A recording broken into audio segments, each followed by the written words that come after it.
So I've just finished Flux Chapter 6, the final chapter, The Vanquishers, I believe it was called. And honestly, I don't think it was particularly very good. We'll begin with the cold opening, which I thought was, like the episode itself, very, very fast-paced. The cliffhanger from the last episode was kind of just brushed off like it was the Daleks' master plan. It was literally just the Doctor moving out of the way. But we did have a few jokes, like 2021 being in the far future for Joseph Williamson, and Kate Stewart showed up again, and it was good to see that she'd have a bigger role in this episode than she did in the last one, and wasn't just completely forgotten about. We also had the Sontarans saying that they wanted to ally with the rest of the universe, or whatever was left of it, except the Rootons, because, of course, they really hate the Rootons. That was quite a funny gag. As well as when the Ravagers opened the fob watch and showed the Doctor the inside.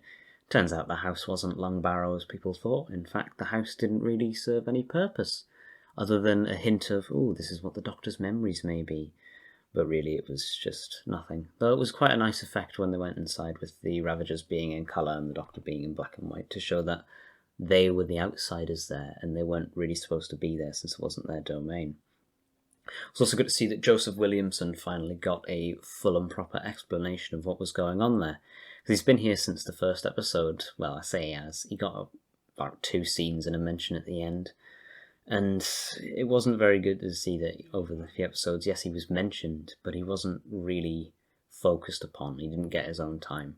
But, of course, the Doctor kind of stopped the episode and said, Joseph Williamson, what's going on here?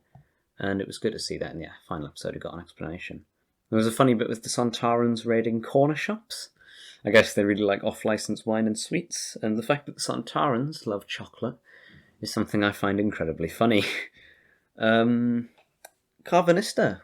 finally got an explanation of sorts, with the fact that he was originally Division and appeared in the past scenes with the Doctor, and it was nice to see that there was a little bit of a relation there, that Carvanista might have been the Doctor's companion when they were in the Division. So it was quite a nice tie together as to why, also in the original cold opening, they attacked them immediately, because they think that they abandoned them. So we'll go on to the Ravagers, and the Ravagers, honestly, I think they were a bit wasted, to be honest. To me, they're kind of like a more destructive version of the Kotura, in a way, where, yes, they want death, but they also want a mass amount of destruction, and to watch it over and over and over again, and in the end, the Ravagers did absolutely nothing, and also disappeared. They just got wiped away by time itself. Wasted potential, which is something I also think about the Grand Serpent in a way. In his scenes, the Grand Serpent is absolutely awesome, especially when he's against 2 Doctors at once, and Jack would not be able to tell you what he was thinking in that moment if he was there. But it was a bit strange, the fact that they were kind of introduced, especially the Ravagers. They were just, it's there, and then, in a way, thrown away. Especially the Grand Serpent, as he just got exiled to a rock, which I guess was nice. We didn't really see the full extent of his crimes when he was ruling his other empire. But, yeah, he doesn't really do much. He kills a random guy who's protecting Kate Stewart in a way.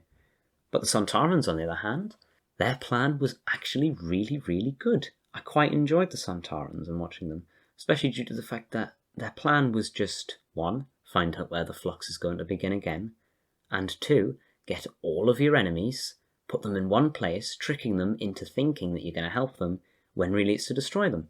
So not only are you slowing down the destruction of the universe so you have more time to control it, you're also taking out the competition. It's literally killing 2 birds with 1 stone, or slowing 1 bird down but killing another bird. That kind of thing. But yeah, that plan was fantastic. Whereas transmat rings were not a very good plan, especially since Jericho just dies. Yeah, that scene was a bit strange, I found. It was quite nice to see that this character had built himself up, he'd enjoyed himself, he'd had a nice time going from war to war, and now he was just sitting in the middle of the future for him, and just having the time of his life, especially his few years with Dan and Yaz. But his death was, it was a bit mediocre, a bit like Diane, who was pretty useless and just kind of shoved in there. Especially at the end, how she was the one that solved the problem of all of the flux remaining.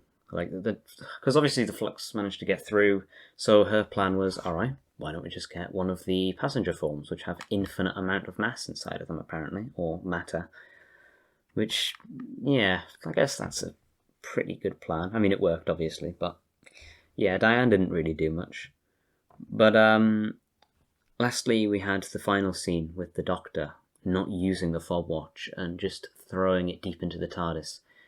I thought in a way that was quite a nice scene, and it showed that the character isn't the Doctor because of who they used to be, and that they recognise that, but they're the Doctor because of who they are, and who they are now.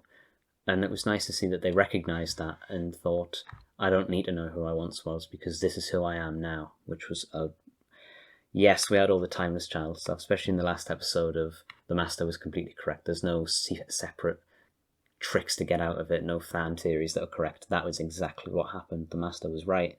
But it was nice to see that Chibnall kind of acknowledged the fact that, yes, you guys didn't like it. So I'm just going to say it here. Yeah, the Doctor is who they are now, not who they used to be. But it also does mean there was not much point in adding it. So I guess it's just there. It's like the Ronnie being a zookeeper. What's the point of adding that? I mean, she isn't, but either way. This episode overall seemed a little bit rushed. It seemed like they wanted to conclude everything as fast as possible within about 50 minutes, of course.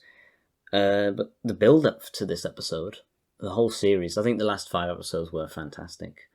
Especially the first 4. The 5th one I did enjoy a lot, but not as much as the other ones, as the first 4 were pretty fantastic. A lovely build-up. If this series was a bit longer, I think it would have stuck the landing a bit better.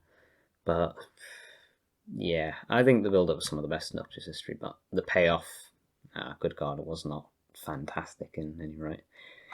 Of course, at the end of the episode, as per usual, we had a teaser for the next one, being the New Year's special.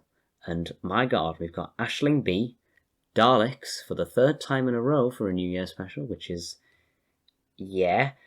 And they've got Gatling guns, and they exterminate the Doctor. Genuinely, I can't wait, because to think about the fact that it's only, 7 days away? Which is honestly not that terrible. I can't wait, but I'm always up for Dalek stories. People always complain about them. I love any Dalek story that comes out, unless it's terrible. So let's hope it's not terrible.